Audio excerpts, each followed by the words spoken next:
फणसाचे उकड गरे. नमस्कार, मी वैशाली. आज आपण आपल्या आजच्या रेसिपीमध्ये फणसाचे उकड गरे करतोय. त्यासाठी करायचं काय, कच्चे गरे भेटले तर उत्तम, जर कच्चे गरे नसतील तर असे अर्धे कच्चे गरे घ्यायचे. आता या गऱ्यांमधील बी काढून गऱ्याचे 2 भाग करायचे, कारण गरे थोडे पिकलेले आहेत. जर गरे पूर्ण कच्चे असतील तर काय करायचं, गऱ्यांचे 3 ते 4 भाग करायचे. आता आपण घेतलेल्या सर्व गऱ्यांतील बिया काढून गऱ्यांचे 2 भाग करायचे. पाहू शकता, आपण घेतलेल्या सर्व गऱ्यांतील बिया काढून झालेल्या आहेत.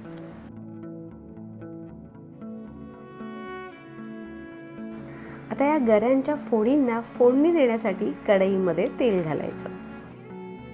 बरं, तेल छान गरम झाल्यावरच यामध्ये मोहरी घालायची, कारण गरम तेलातच मोहरी चांगली तडतडते, नाहीतर फोडणी कच्चीच राहते.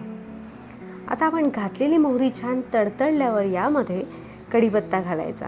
कढीपत्ता ऑप्शनल आहे, तुम्हाला जर आवडत नसेल तर तुम्ही तो स्किपही करू शकता. घातलेला कढीपत्ता तेलामध्ये छान तडतडला की गॅसची फ्लेम लो करायची, कारण यामध्ये आपण आता मसाले घालणार आहोत. गॅसची फ्लेम लो असेल तर आपण घातलेले मसाले करपत नाहीत. मसाले म्हणजे काय, फक्त हळद आणि थोडंसं लाल तिखट. हो, तिखटाचं प्रमाण तुम्ही तुमच्या आवडीनुसार कमी जास्त करू शकता. गरे चवीला जर गोड असतील ना तर तिखट थोडं जास्तच घालायचं. आणि आता चवीपुरतं मीठ घालायचं. घातलेलं सर्व साहित्य अगदी व्यवस्थित असं मिक्स करून घ्यायचं.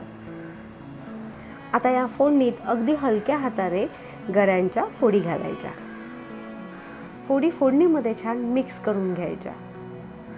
तुम्हाला सांगते, या फणसाच्या फोडी जसजशा आपण या फोडणीमध्ये मिक्स करतो तसा या फोडणीचा सुगंध अप्रतिम येतो. घातलेलं सर्व साहित्य या गऱ्यांना अगदी व्यवस्थित लागलं पाहिजे.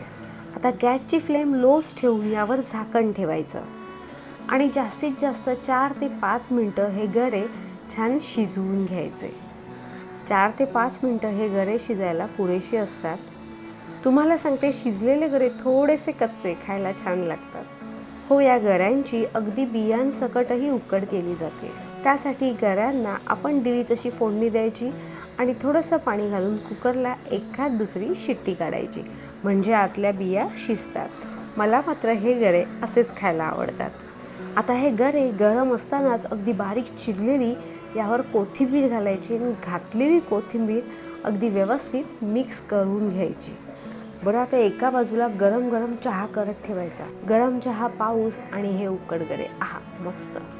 बरं, तुम्ही सुद्धा असे उकड गरे करता का? जर करता तर याच पद्धतीने करता का? जर तुमची उकड गरे करण्याची पद्धत यापेक्षा थोडी वेगळी असेल तर तुमची रेसिपी मला कमेंटमध्ये नक्की शेअर करा. बोलता बोलता वेळ झाली आता निरोपाची. तुम्हाला जर आपली आजची रेसिपी आवडली असेल तर आपल्या रेसिपीला लाईक करा, शेअर करा, सबस्क्राईब करा, बेलचं बटनही दाबा आणि प्रत्येक येणाऱ्या नवीन रेसिपीला हाईप करा. आणि ज्याप्रमाणे तुम्ही आपल्या सर्व रेसिपीज पाहता त्याचप्रमाणे पाहत राहा आणि पाहता पाहता करतही राहा.